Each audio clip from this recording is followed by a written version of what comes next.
안녕하세요. 세무법인 텍스홈앤아웃의 최준호 세무사입니다.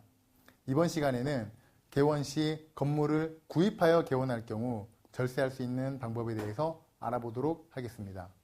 우선 건물의 취득 방법으로는 매매나 분양 등 유상으로 취득하는 방법과 상속 또는 증여와 같이 무상으로 취득하는 방법이 있는데요. 건물을 유상으로 취득하는 경우 자금 출처 조사에 대비하여 구입 전에 대비책을 세운 후에 취득을 실행하여야 하며, 이러한 대비책이 없는 상태에서 실행하면 증여세 등 세금을 추징당할 가능성이 있습니다. 또한 무상으로 취득하는 경우에는 상속세 또는 증여세 신고를 하여야 하겠습니다.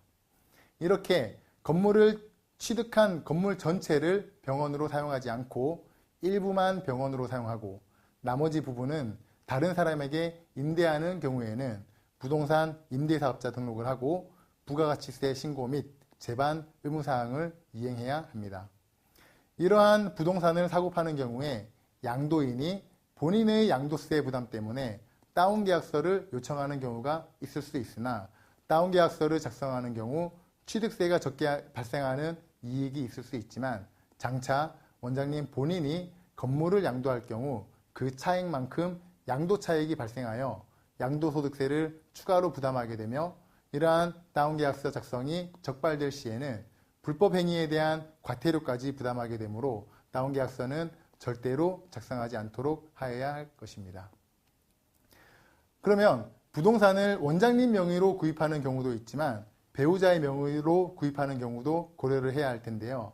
정확한 이해를 위하여 부동산의 가격이 5억이고 그 부동산에서 토지가 차지하는 금액을 3억, 건물이 차지하는 금액을 2억이라고 가정하고 생각을 해보도록 하겠습니다. 부동산의 가격이 5억이라면 원장님께서 지급하여야 하는 총 금액은 건물분에 대한 부가가치세를 포함하여 5억 2천만 원이 될 텐데요. 혹시 지금 이 강의를 듣고 계신 원장님들은 부가가치세에 대해서 정확하게 이해하고 계신가요?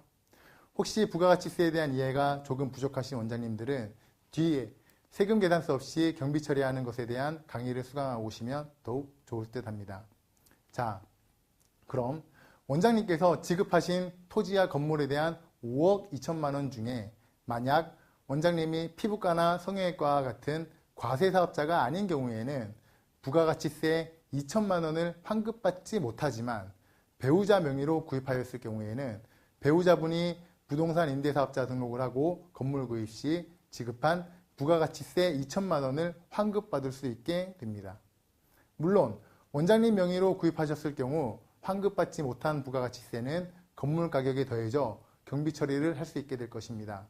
따라서 이에 대한 가치 판단은 현금 흐름과 원장님의 예상 매출을 바탕으로 감안한 종합소득세까지 고려하여 결정하여야 할 것입니다. 또한 배우자 명의로 구입하였을 경우 원장님은 배우자에게 부가가치세를 포함한 임차료를 지급하고 지급한 임차료를 경비로 처리하게 될 텐데요. 이렇게 지급한 임차료는 배우자의 수입으로 잡히게 되며 배우자의 임대 수입에 대한 종합소득세 납부 의무가 발생하며 원장님께 받은 부가가치세도 납부하여야 할 것입니다. 이러한 원장님의 경비가 배우자에게는 수입이 되는 구조이기 때문에 원장님의 예상 종합소득세율과 배우자분의 다른 소득 유무에 따른 적용 소득세율을 고려하여 결정하여야 할 것입니다.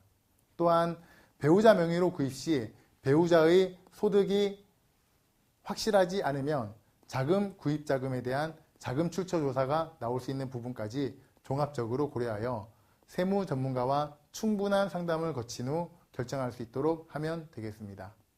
그럼 건물을 구입하여 개원할 경우 고려할 수 있는 부분에 대한 강의를 마치도록 하겠습니다. 감사합니다.